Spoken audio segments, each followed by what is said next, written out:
Follow the last clue down where the light never reached. Every stray detail, every voice nobody believed. We keep the tide rolling for the ones they walk past. Follow the last clue till the truth looks right. The Last Clue is a production of Smith Media Team, LLC. Listener discretion is advised. Some content may be disturbing to listeners. If you have any information about this case, please email us at info@smithmediateamllc.com. Before we get into this evening's case, we want to give some shout outs and welcome to new listeners and supporters. We want to give some special shout outs to The Unforgotten, wonderful page that helps with missing and murdered persons. I don't know how they keep up with everything. I don't.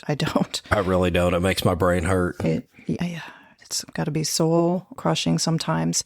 On a lighter note, Awesome Possum Pet Salon. They are going to groom Mac's nails. I hope so. I think it's really cool that they actually have a food bank for pets. It very much is. I think that's a really cool idea. I'm more fascinated with the fact that if you've ever seen the movie Napoleon Dynamite, you will know the reference that I'm about to make. But our little 10-year-old, 11-year-old, 10-pound Chihuahua mix has LaFonda nails. He And does. if you've ever seen Napoleon Dynamite, you understand that reference. He has those type of nails, and we'll get them trimmed, and then he has them again. It's like it happens overnight. And we don't feed him. We don't put water on him. We figured out that he's not a gremlin. Well, I mean, we do feed him. Yes, we feed him, just not after midnight. That's true. Also, Earth Mother Outreach and Rescue. They do amazing work with rehoming, fostering pets, obviously rescuing them. And that's where we got Wemby. Yeah, they talked us into a coyote. Great organization. Husky. He's a wolf. Husky. He stalks me out by the pool. I'm not going to dispute that. He's a coyote. Very special friend, JoJo over at No Hard Feelings. Thank you for our new music. Yes, thank you for our new music. I did not mean to cut off kinda, but I was very excited when I heard No Hard Feelings. Kinda. When I thought about our new music. And I know you've got a mug full of No Shift coffee right there. I do. Mexican chocolate. Yes. And new friend and great tumbler that we now have from Bar D Boutique. I'm going to try that out tomorrow. I'm carrying that with me tomorrow. I can't wait to see what people say. Had to ham wash it. Yes. It's very that's serious. It is hand this wash. Is serious. This is serious. Yep. Yes. Also, our new listeners and subscribers from DeMott, Indiana, China Grove, North Carolina, Vero Beach, Florida, and Church Fenton, North Yorkshire. China Grove was a great TV show. I thought it was a great song. That too. Okay. What are we discussing tonight? We're going to talk about the case that everybody's talking about, and hopefully this will be the last time until the late 2030s. Yes. By request. We are doing this by request, and probably the only time we will. And honestly, we didn't want to do a deep dive into this. Now, I want to start out by saying we're going to talk about The Crash, Mackenzie Shirilla and The Crash, this new Netflix documentary that has come out that everybody has an opinion on, that everybody is talking about. Now, the reason we're doing this is very simple. This story, if you recall, started out as a very small, tragic story where some teenagers crashed into a building. 2 of them lost their lives. 1 of them ended up in critical condition. This started out as a very basic, small story where it was just a tragic accident. And I say just, I don't mean to discount it at all. No, not at all. But this was a tragic accident in Ohio amongst all of the other tragic accidents that were happening all over the world. There was nothing defining about this. There was nothing that needed a light shone on it. This was a crash that involved 3 kids, let's just say kids, that ended up in tragedy. And it's a small story. And the reason why I'm telling you this is because we are of the firm belief that a lot of the small stories that we cover start out just like this. They start out as these small tragedies that, as you dig deeper into them, Joe Powell, you start uncovering layers. And as you start uncovering layers, you start uncovering more secrets and lies. And this is why we do what we do here at The Last Clue, is we look at these stories at face value and then we start digging. This is the same that happened here. Now, with the Netflix documentary, it got a lot of hype, but the problem with that was there were already at least 2 or 3 specials out on this story already. And that's what kind of threw me for a loop. Now, help me remember, because this is my Microsoft 97 processor. You were familiar with this story when we sat down to watch the crash. Yes, I had heard about it back when it happened in 2022. And, you know, I'd seen the news story come out about the crash and that it was that the boys had lost their lives and that they were starting to do an investigation because of, pardon the pun, the turning point, where everything seemed normal, looked normal. It was a tragic accident until they saw that recording of the acceleration of the car to over 100 miles an hour. And then they started digging deeper and they got the event data recorder from the car. And just from it going from a standard turn down a street to a missile into a building. And the reason I asked is because I was not familiar with this story. If Right. I had heard this story before, I had forgotten it. And that's me being as honest as I can be. If I knew of this story in 2022 or beyond, I had forgotten about the story. The first thing that I saw, I can tell you right when I really learned about it, was I had seen something earlier in the day, about a week and a half, 2 weeks ago, and we were sitting on our couch in the game room, and I said, "Oh, babe, there's a new documentary coming out on Netflix, and it might be interesting." And so I scooted next to her on the couch and showed her the trailer of this documentary, and almost immediately, once it was done, she goes, I remember that story. I was like, yeah, the Mackenzie Shirilla story. I was like, I have no idea what you just said. I just saw the car blaze down the street, and I was like, that seems like something we should at least pay attention to, but you already knew about it. I did. And it's very interesting to me. And I think there were some people, there's been a division. Was this intentional? Or was this an accident? And I think based on watching The Crash and some of the other documentaries that are out there, the majority is guilty because that's what she was found in a bench trial. So for those of you who may not know what we're talking about, in the early morning hours of July 31st, 2022, 17-year-old Mackenzie Shirilla, her 20-year-old boyfriend Dominic Russo, and a 19-year-old friend Davion Flanagan had left some type of party in Ohio. That even is there's kind of at a conflicting debate at this information. point. I don't know who to trust. You hear, if you listen to these different documentaries, you hear one say it was a high school graduation party, which threw me off. It didn't necessarily throw you off, but for me, growing up in Oklahoma, our high school graduation parties were in May because we went to school until May and then it was over. But it's more common in this region for school to go through. Well, it was June. back when I was going to school up there. I mean, I'm old. I went to school in the 1900s. Right. So I tell people that all the time. So growing up in Michigan, like we didn't get out of school until mid-June. So they leave whatever party this is. Shirilla is driving her 2018 Toyota Camry. Russo's in the front passenger seat. Davion Flanagan is in the back seat. There's a high-speed impact, which, again, if you've watched the crash, I assume by listening to this podcast, you most likely have.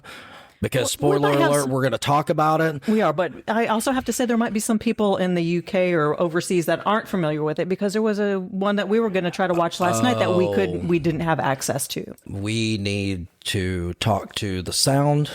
The Sound 228, please reach out. We have some questions for you. Yeah, there's a documentary over there that we don't have over here yet, and we may need to do a dual podcast on that. But be that as it may, there was a high-speed impact in this crash, obviously. Shirilla driving. Surveillance caught the car going at or maybe a little above 100 miles an hour. There was a vent data recorder that showed she was at 100. She never hit the brakes and slammed into a brick building. Russo and Flanagan died at the scene. Shirilla was critically injured and was airlifted to the hospital. Now, this was July 31st, 2022.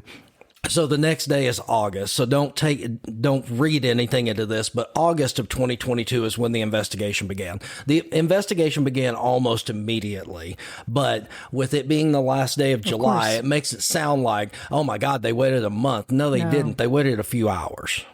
Yeah, so they had to start. Of course, if there's going to be an investigation, it was a fatality. And then they saw these things on cameras and whatnot, and from the event data recorder or the black box of the car. And they had just treated it as loss of control of the vehicle. Sure. And they inspected it and found no mechanical failure. They drew blood on the air flight of Mackenzie to the hospital. There was no signs of impairment other than THC in her blood toxicology. And I mean, that accelerator was at 100% for 5 seconds. And let me just interject something here. This is totally out of the story realm and everything else, but I feel like I have to say this. For the love of everything that's holy, if you did not know personally Dominic, or you did not personally know Davion, don't go to their damn graveside. No. I cannot believe that we have to address this, but seriously. That's a sacred place. Just because you watched a documentary and you feel like you know these characters. I mean, when Batman died in the comic books that one time, I didn't go to his grave, and I love Batman. Do not go and visit the grave of two young men that died in a tragic accident. You don't know them. You may feel like you know them by listening to these podcasts, by watching these Netflix documentaries, by reading up on all the latest news and gossip and everything else. Shut up. You didn't know them. Do not go to their damn gravesites. I'm done. I'm back to my no shift coffee. We have a moment of silence while he has his no shift. A moment of silence for that cup of coffee that I almost just downed. Yeah. I mean, goddamn common sense. Common sense. It's a superpower. It's a superpower. It certainly is now.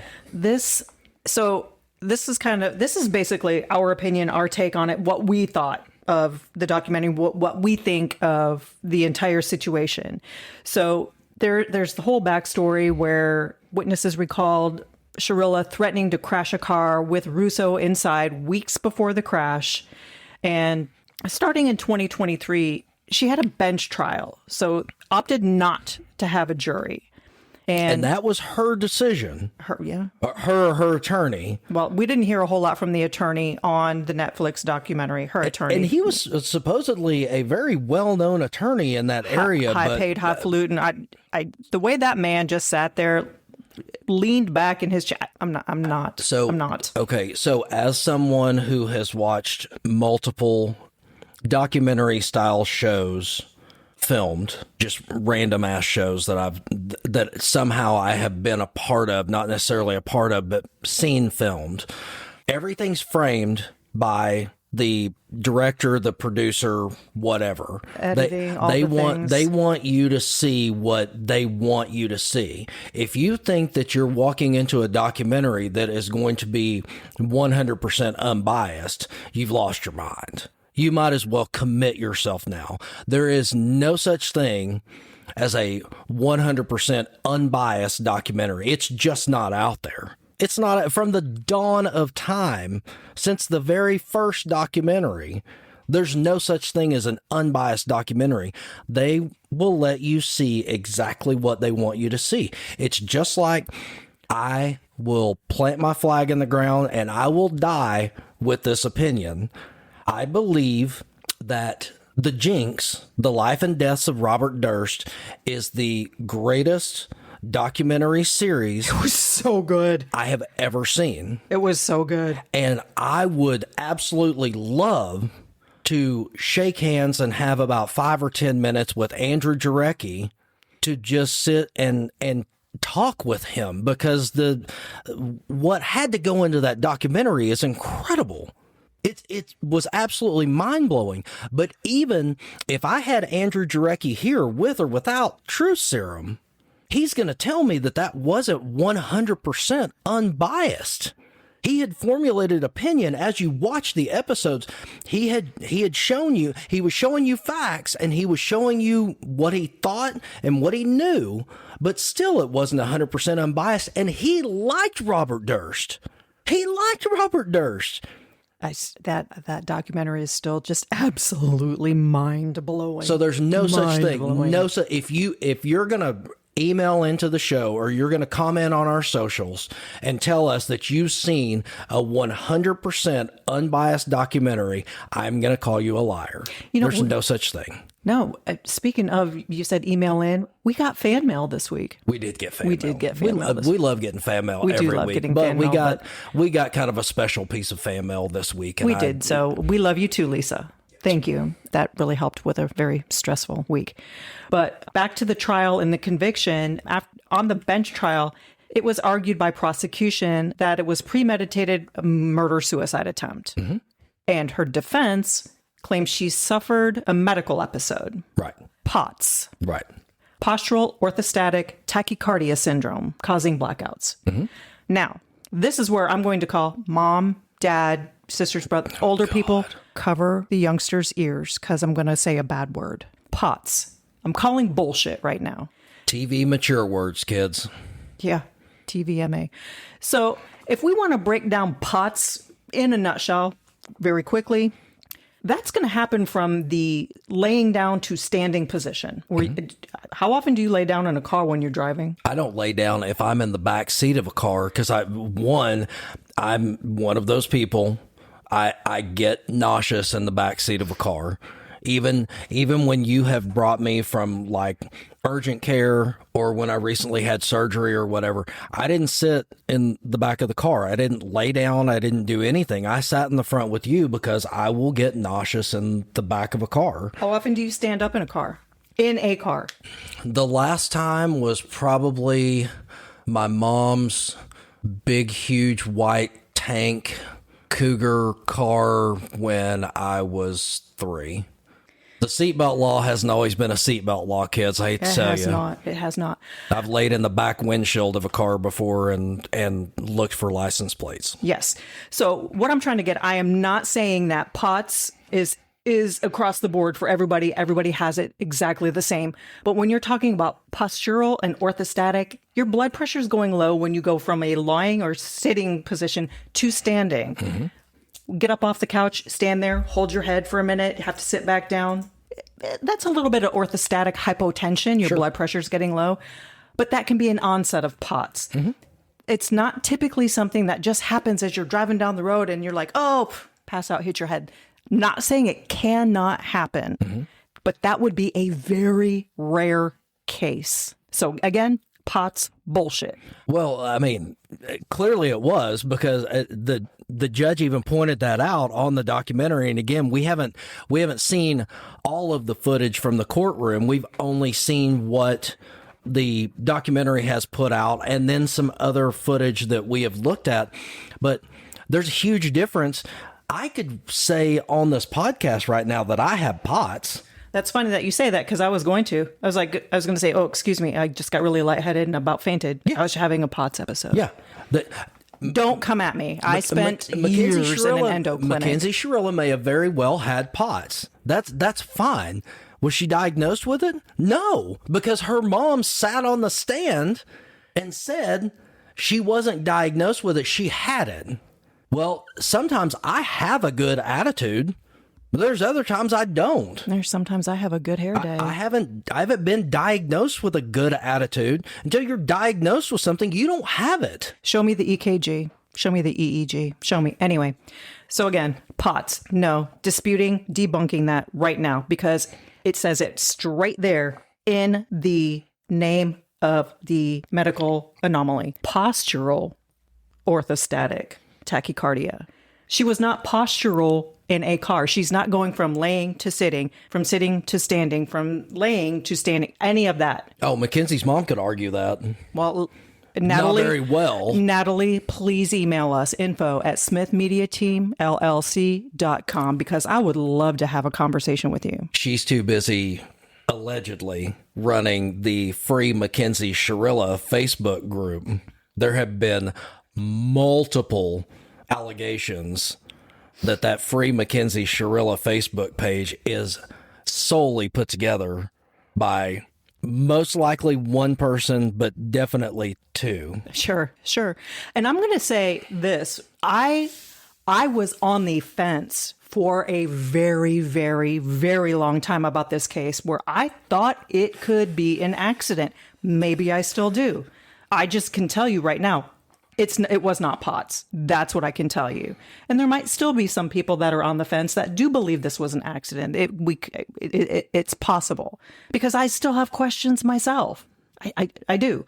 But in any case, the judge did find her guilty. Judge Nancy Margaret Russo. And that's another point of contention. Oh, well, she found her guilty because she was related to No. If she was related to Dominic's family, there would have been a conflict of interest, and she would have been recused. So it's not an uncommon last name. Let's just say that. So in any case, Mackenzie was found guilty and is in prison for at least 15 years. I would like to know where Vince Russo stands on this. Vince Russo. I don't give a crap what Vince Russo thinks. He destroyed professional wrestling, but that's another podcast for another day. I was thinking of Blossom Russo, honestly. I'm kind of angry. Other than Dominic and his family, I'm kind of angry with the whole Russo clan. Well, and Judge Nancy. I wonder if Judge Nancy's going to get a TV show out of this. I don't know. She didn't seem to have the personality, but I don't know. She was kind of Judge Judy-ish, especially when Natalie Shirilla was doing her quote unquote victim impact statements, because they weren't towards the victim at all. They were about her daughter. Funny you say the word victim. When we come back after a short break, I want to talk about the word victim.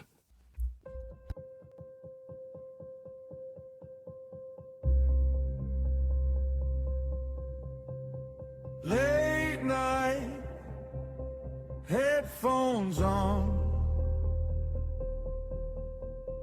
door lock, static fade. So now we talked about Judge Russo found Mackenzie Shirilla guilty on 12 felony counts, 4 counts of murder, 4 counts of felonious assault, 2 of aggravated vehicular homicide, plus drug possession and possessing criminal tools. Don't do shrooms, kids. Now, one thing I disagree with Judge Russo about, and I'm sure Mackenzie Shirilla and her mother and her dad, Timu John Stewart, also disagree on. The 2 life sentences that Mackenzie Shirilla was given are concurrent. Yep. I don't agree with that. Nope. They should have been back to back. Yep. Consecutive. I feel like, and I want to say this with all due respect to all of the families involved, you're discounting either Dominic or Davion's life because you basically gave her a 2-for-1 sentence. Yep. 2-for-1 is great in the shoe store. It's not great when you're talking about people's lives. She's eligible for parole after 15 years. What do you think about that? I think the victims deserve more respect and That they deserve more. They deserve more. So I mentioned before the break, I wanted to talk about the word victim. Yes. In one of the many conversations after Mackenzie was put in prison, she has claimed that she was the third victim. Now, I'm going to surprise you by saying this. I agree with her to a certain extent. She physically was a third victim. Whether she knowingly or unknowingly caused this crash, and we'll never know. And the reason we'll never know is because of Mackenzie Shirilla. Right. She is claiming that she remembers making that turn onto the road, and then she doesn't remember anything after that. That's her claim. She doesn't remember anything after that. She remembers after making that turn, after putting on her blinker and making that turn, she claims that the next thing that she remembers was waking up in a hospital. She completely blacked out. She doesn't remember going 100 miles an hour. She doesn't remember a crash into a brick building that killed two people that she allegedly cared about. She remembers waking up in the hospital. But Mackenzie Shirilla has said in a prison phone call that she was the third victim. And like I said, physically, I agree with that. Mentally, I don't agree with that. She has done, all she did once she somewhat healed was went out and lived her life. Yes. She went to concerts. She was on social media. Getting brand deals. She was trying to get a modeling deal. And I told you this. Again, going into the crash just completely blind other than the trailer that I had seen. I told you when I first saw her on screen, before I knew all of the stuff that happened, she had the look and build of a model. Now, again, that is the documentary framing exactly what they want you to think. And they made me believe by showing it's just like your Facebook marriages. Everybody who is within the sound of our voice right now knows a couple that the only time that they post on Facebook is they post the happy stuff. They post the arms around each other on the beach, or they post drinks in their hands at a casino, or they post themselves in all the nice team equipment at insert football, baseball, basketball game here. We do that. You know but only because we don't go out. No, we don't leave the house. You know those couples. You know those couples that when you see that picture come up on social media, you go, that's not how it is. That's not the life they live. That is not that they, they have their problems. That the last time I saw them, they were fighting, and there was a threat of divorce, and one of the kids wants to go live with grandma. I mean, everyone that can hear us right now knows that couple. That's the same here. Mackenzie was putting out that modeling vibe. So she could get these brand deals. And her parents were funding it. Her parents, Dominic, they were all giving her all of the newest stuff so she could walk around with the Gucci handbags and, the designer earrings and all this stuff. She was being funded. She didn't need a modeling agency. She had mom and dad Warbucks. And Dominic, who was giving her, it appeared to be giving her everything. And I'm not saying that's not how it should or shouldn't be, but that was probably his love language towards her, was these expensive gifts that she either wanted or demanded. And there are two very divided sets of people out in the world right now. Now, I feel like as the information continues to come out, the supporters of Mackenzie Shirilla are going to become less and less.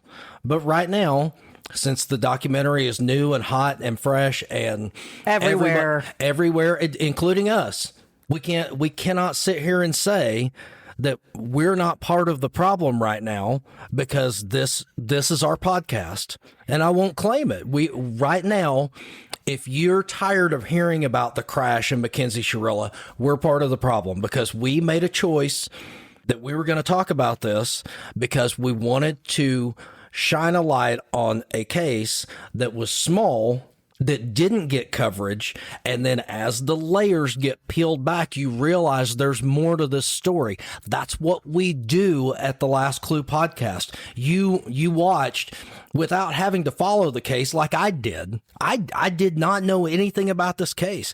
You watched the blossoming of this case before your very eyes, just like I did. Well, and we did have several people, listeners, reach out and ask us to do an episode on this and, share our opinions and thoughts and whatnot. I still actually do have a question, and this might be something that I'm not going to say you can answer, but I'd like to get your thoughts on my question. Okay. So after the car crash, Mackenzie was found airbag deployed fully, but she was found like folded and pinned underneath the dashboard of the vehicle. Right. I'm still curious as to how that happened. Could it have been from a blackout from something that's not POTS related? Or could it have been from potentially maybe ducking to try to avoid? Or was that seriously just the impact of the vehicle and the dashboard kind of rose above her? What are your thoughts? We'll never know. And that's the problem, is we can sit here and pontificate about everything. We're never going to know, because there's one human being on this earth right now that knows what happened in that crash, and she conveniently doesn't remember a thing. What I think, and what swung me during the documentary and the subsequent documentaries that we have watched, is this. At one point, while the car is traveling somewhere between 90 and 100 miles an hour, the car is in drive, the car goes to neutral, and then the car goes back into drive. Mm-hmm. Now, who did it? It's possible that happened upon impact, but unlikely, because why would the car go back into drive? The only thing I can think of is that if potentially Mackenzie's body pushed the car back into drive, the car went into neutral, but that was debunked during the documentary, because when the car went from drive to neutral back to drive, the car was moving at the time. That indicates to me, and this is purely opinion, that indicates to me that someone in that car made a desperate attempt to stop this crash. What it makes me feel like is it makes me feel like they tried to get the car all the way into park, which it's not going at 90 to 100 miles an hour.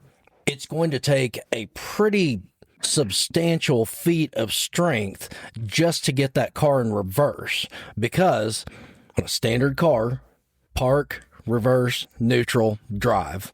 If you're going the opposite direction, you're going to go drive, neutral, reverse, park.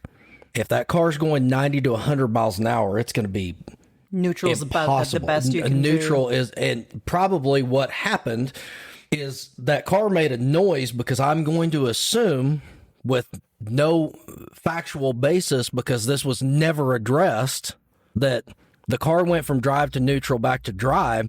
It may have thrown that car back into drive. When someone was trying to press up to press it into reverse or into park, when it hit reverse, the car said, "No, you don't.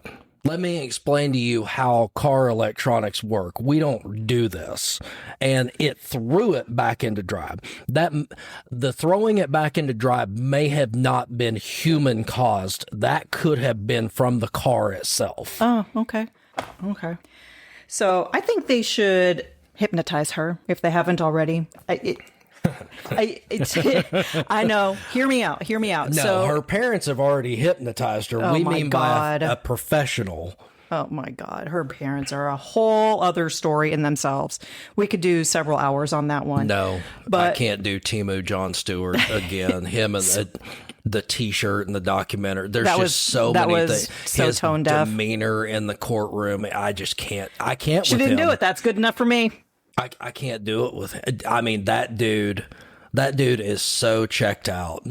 He is That's a daddy's girl through I and don't through. know what color it is in his world, but I sure would like to live there for like 30 minutes a day just to be able to sit back and watch unicorns and hand jobs and pots of gold and all that Pots? stuff. He is pots. Yeah. A bad choice of words. Sorry. I thought it was great. But, I mean, that dude, wow. But that dude's a piece of work. They both are. They really are. But I thought, and I haven't seen any of this come up, is hypnosis to help her remember the crash, and not necessarily for it to go into a court of law, because that is subjective and isn't federally regulated for where it's admissible. It's all up to, states and whatnot. But if she truly doesn't remember, hypnosis to help her remember, so she has to live with that thought every day of her life for the eternity of her stay in the Ohio Reformatory for Women. I'll tell you what, I would like to see even more, as long as we're talking about unregulated. Let's get all three of them. Let's get Mackenzie, let's get her mom, let's get her dad, and let's get them on lie detector, truth or deception. Let's hook them all three up. God, this sounds so familiar to the Joe Powell case. Let's hook them all three up in separate rooms. Separate rooms, you say? Yeah. Okay. That's typically how questioning goes. But let's hook them up all in separate rooms. And let's start asking them the questions. Let's start asking them the real questions. Dad's got plenty of time on his hands because apparently he got removed from his job.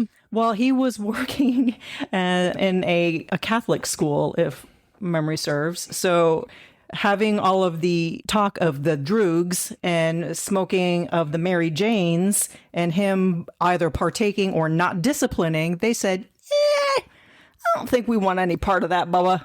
If you are Tony Harris or George Olivo, or Tony Harris or George Olivo, have them call the hotline. We don't have a hotline. Just have them contact us at info@smithmediateamllc.com, because this needs to have, if this isn't already in the works, these three need to go in front of the lie detector. Let's have it out. If you want to tell us the narrative about how Mackenzie's a victim and that she didn't do this intentionally, and the parents are backing this, sit down in a room with a lie detector. Let's answer some questions. Let's not get these softballs that we got in the documentary. Let's get the real. I want the real tough questions. If you truly believe what you're spewing out in the world, prove it. Does your ass believe the shit that is coming out of your mouth? Because you still got Mackenzie, who is thanking all of her supporters and talking about the tragedy that she has taken on. When there are two families that have to go on without major pieces of their family, and here's Mackenzie Shirilla talking about how she's the third victim. Bandit thinks you're yelling at me. No, I'm not. I know. He's a good Bandit. The crime dog is here. And as far as that documentary goes, I have to say that Davion Flanagan's dad seemed like the most, I don't want to use credible as the word, but the most heartfelt, intelligent, just genuine man that after adopting these three kids and one of them being Davion's dad, man, that guy. His sister. His sister does not seem like she's going to hold back anything. She's going to tell you exactly what she thinks when she thinks it. Mm-hmm. And agree with her, don't agree with her. It's not going to change her day. No, it's not. Let's take one more break, and then do you want to wrap this up with our thoughts, or do you have one more little tidbit that you want to get into? No, I think we can wrap it up with our thoughts, and I do want to also say, Riff Media Group, please. We're talking about documentaries. Come on over. We need to chat. She likes unsweet tea. I like the tea. Yeah, and we're gonna need it. I have questions. We'll be right back. Then a quiet clock, name on a page, filed and forgot, someone's whole life trapped in a footnote. Do we have some final thoughts? Because this has basically been an entire episode of Clueless where we just kind of rant and share. I mean, this is a tragic accident that didn't have to happen.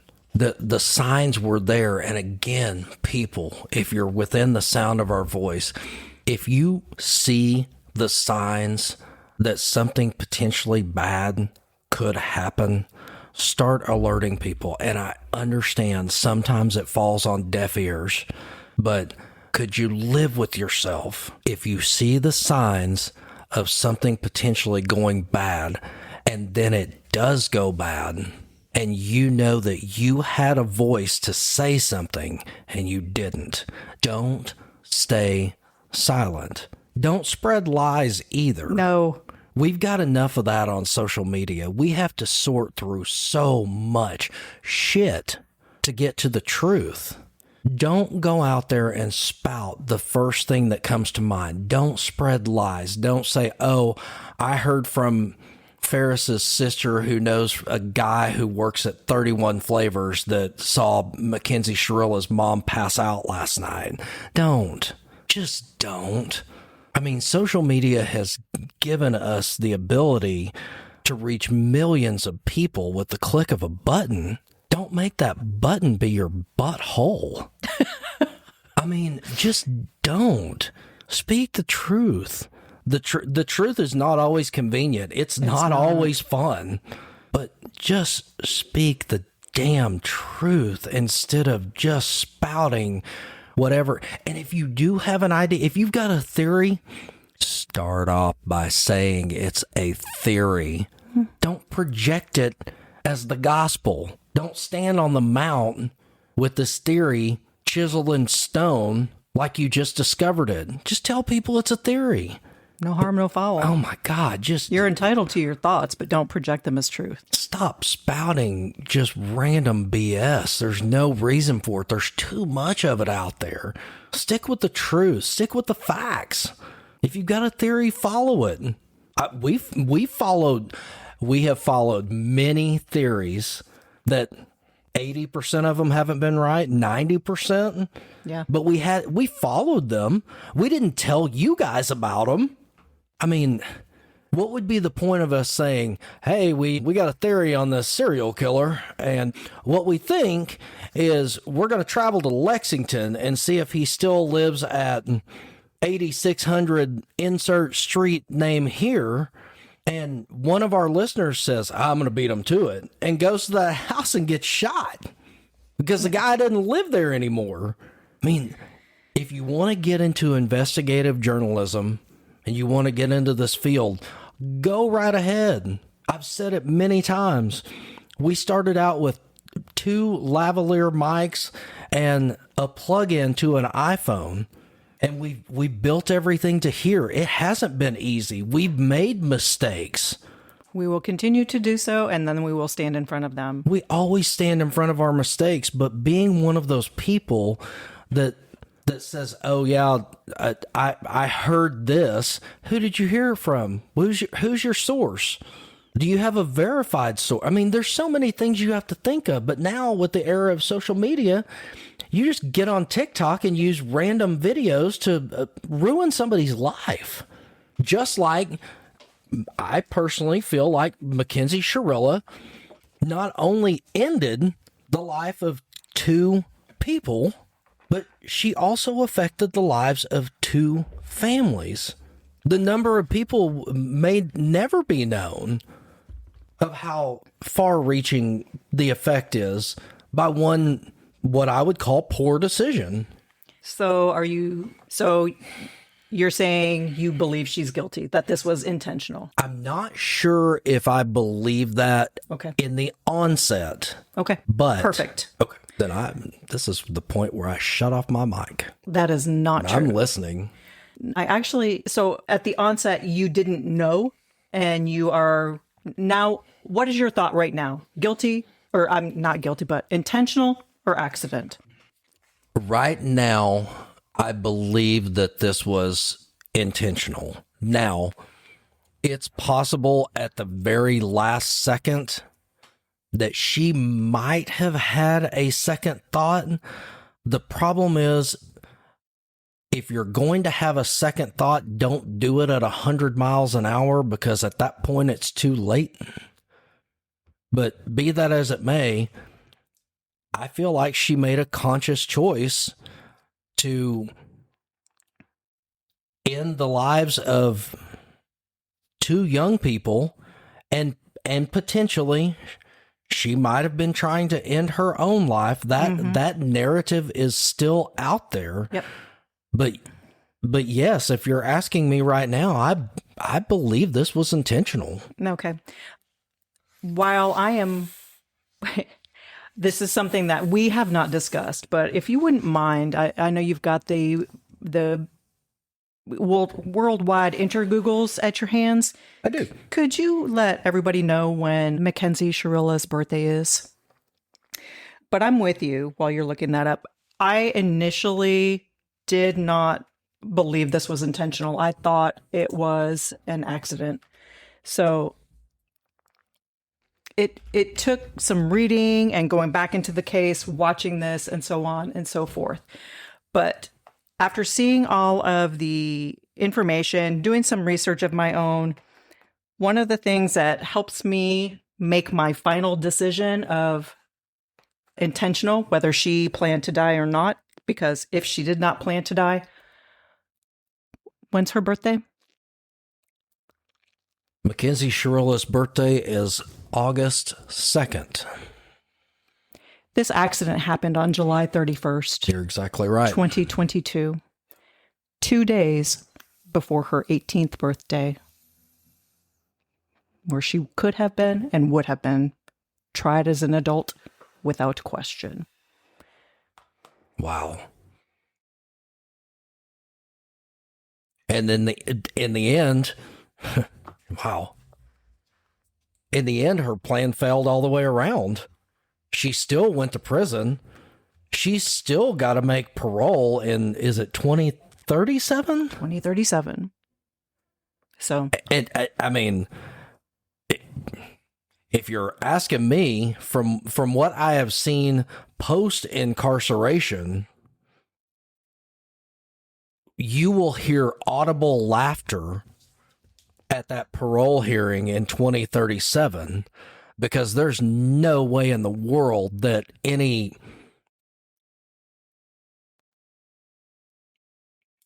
intelligent adult is going to let her out.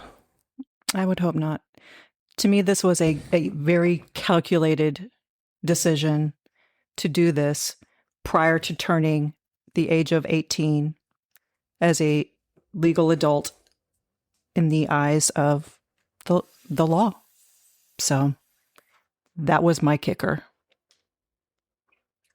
I want to ask you one thing that I've never asked you before, real quick, before we sign off. Okay. Do you think she asked either one of her parents that question? Do you think she would have been so bold as to say, Mom, Dad, I'm thinking about doing this. What is the best course of action? Because from what I have seen, she didn't seem to have that inner intelligence to think of what you just said. That seems to me like that might have come from an adult that said, if you are thinking about doing something, you need to do it before you turn 18. That's exactly what I was getting ready to say. I was going to say it didn't have to be a specific question, but by the demeanor and what I've seen of her parents, it simply would have been, she wouldn't have had to come to them and say she's thinking about doing anything of the sort. Her, and especially her dad, would have said, if you're going to do dumb shit, oh my God, do it before you're 18. I cannot. Of all the talk that you and I have had about this documentary and the subsequent documentaries that we've watched that were pre the crash, we've never talked about it. I'm sitting here, my mind is racing right now. We have not had this discussion.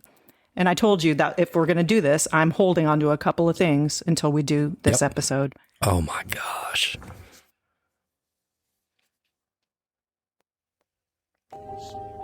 Follow the